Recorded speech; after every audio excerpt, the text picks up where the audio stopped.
महापौर सुरेंद्र चौहान जी, उप महापौर उमा कौशल जी, हमारे ओंकार शर्मा जी, प्रदीप कुमार जी जो CBI RI के हमारे डायरेक्टर हैं, मिस्टर DC राणा जी, सभी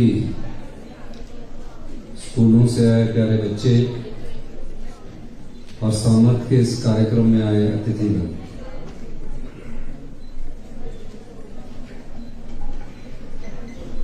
पहली सबसे बड़ी आपदा हिमाचल के इतिहास में 1905 में आई। तकरीबन 20,000 लोगों ने अपनी जान गंवा दी थी। सबसे ज्यादा नुकसान कांगड़ा जिला में, कांगड़ा जोन में हुआ था और कई जानें बच भी गई। जो जानें बची थी उसके अध्ययन में यह पाया गया कि जिनके उन्होंने घर की नींव अच्छी रखी थी, मिट्टी के घर होते थे, पहले मिट्टी के ही घर होते थे, उससे कई जानों को बचाया जा सका। प्यारे बच्चे यहां प्रस्तुति दे रहे थे, बहुत अच्छा लग रहा था, क्योंकि आने वाले वर्षों में हमें इन चुनौतियों का सामना करना पड़ेगा। क्लाइमेट चेंज हो चुका है और भविष्य में आपदाएं आने वाले समय में हमारे जीवन के साथ चलने वाली है। मैं ये बात इसलिए कह रहा हूं, पिछले वर्ष जब आपदा आई 7 जुलाई को, मैं उस समय अपने विधानसभा क्षेत्र में था। मैंने वहां मीटिंग की, पता लगा 9-10 की रात को कुल्लू जिला में भयंकर तबाही। मैं 10 तारीख को वहां पहुंचा, पूरा कुल्लू जिला, ना पानी था ना बिजली थी और 75,000 टूरिस्ट हमारे प्रदेश में कुल्लू मनाली जिले में फंसे हुए थे। हमने तुरंत प्रभाव से पूरा मंत्रिमंडल बुलाया,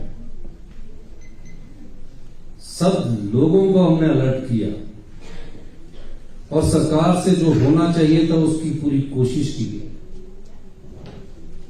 हर पल एक ही घटना की खबर आती थी कि आज यहां लैंडस्लाइड हो गया, इतनी जाने चली। 75,000 टूरिस्ट, बच्चों वाले, बुजुर्ग, सड़कें टूट चुकी थी। हमारी सरकार ने उस चुनौती का युद्ध की तरह सामना किया और हमने जितने भी कर्मचारी बिजली बोर्ड के थे, पानी के थे, उनको सबको कुल्लू जिले में पानी उपलब्ध करवाने के लिए और बिजली की आपूर्ति के लिए अपने सारे सरकारी कर्मचारियों को वहां लाया। पूरे देश विदेश से फोन आ रहे थे, एम्बेसी से फोन आ रहे थे कि हमारे नागरिकों का क्या हाल है। और हमने कहा हमारी सरकार संवेदनशील है। हमने एयरफोर्स की भी मदद ली। मैं खुद उस जो आपदा आई थी उसका सामना करने के लिए मैं खुद कुल्लू जिला में बैठा। ऐसा कोई स्थान नहीं था 2 दिन बिजली नहीं आई, लेकिन 2 दिन के भीतर हमने बिजली हिमाचल प्रदेश में ला दी, कुल्लू जिला में। क्योंकि मोबाइल, पूरे जो टूरिस्ट आए थे उनके मोबाइल ही चार्ज नहीं हो रहे थे, क्योंकि होटल में तो बिजली थी, अंधेरे में रह रहे थे। अधिकारियों से बैठक हुई, सबसे पहले हमने कहा कि जो 75,000 टूरिस्ट यहां फंसे हैं इनको बाहर निकालना है। रात के 2-2 बजे तक हमारे मंत्रिमंडल के सदस्य खड़े रहे, मैं खुद सड़कों पर, और जहां भूखे प्यासे पर्यटक थे, हमने हिमाचल प्रदेश की संस्कृति को देखते हुए उनका खाने का इंतजाम किया चाहे वो कुल्लू में था, चाहे मंडी में था, चाहे बिलासपुर में था। और 75,000 टूरिस्टों को उनके जो बाहर से राजस्थान, बेंगलोर, मद्रास सब जगह से आए थे, हमने उनके घर पहुंचाया। जो विदेशी एम्बेसी हमसे संपर्क कर रही थी, हमें उनके घर पहुंचाया। और फिर एक और परिस्थिति पैदा होगी। भारतीय एयरफोर्स ने कहा कि चंद्रताल में 300 पर्यटक फंसे हुए हैं। जुलाई के महीने में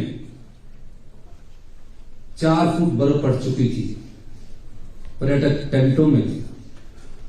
हमारे एसपी और एसडीएम भी वहां फंसे हुए थे। जब एयरफोर्स की पहली सोटी चंद्रताल से 4 पेशेंट्स को लेके आई, मैं कुल्लू के भुंतर एयरपोर्ट पर था, मुझसे पूछा गया, मैंने कहा कि पहले सबसे बुजुर्ग और जो बेचारे हैंडीकैप्ड है उनको लाओ। पहली सोटी में 7 पर्यटक आए। उसके बाद एयरफोर्स वालों ने कहा हम वहां लैंडिंग करने में असमर्थ हैं, ना वहां हेलीपैड है, बड़ी मुश्किल से हम इनको बचा कर लाए। अगर हम दोबारा दूसरी सोटी में जाएंगे तो कोई दुर्घटना हो सकती है, उसकी जिम्मेवारी आपकी होगी। मैंने उनसे बहुत चर्चा की। 4 दिन से पर्यटक 5 दिन से बिना लाइट खाने के रह रहे थे। और अगर 48 घंटे देर हो जाती तो बेंगलोर, मद्रास, हैदराबाद यंग पर्यटक, आईआईटी में पढ़ने वाले बच्चे, आईआईएम में पढ़ने वाले बच्चे, वो सब थे। अब किया क्या जाए, पहुंचा जा नहीं सकता था, बर्फ गिरी हुई थी। मैंने एरियल सर्वे किया और मेरे साथ 2 मंत्री थे, जगत सिंह नेगी जी और संजय अवस्थी जी, हमारे सीपीएस थे। तो देखा एक जगह कुछ गिडरिए हमारे जो काफी भीड़ों को लेकर बैठे हुए हैं, बर्फ पड़ी हुई है। हेलीकॉप्टर में उनको मदद भी करना चाहता था। हमने भेड़े तो नहीं बचा पाए, लेकिन उनको हमने बचाया। और 375 पर्यटक जो थे, अब उनको कैसे निकाला जाए।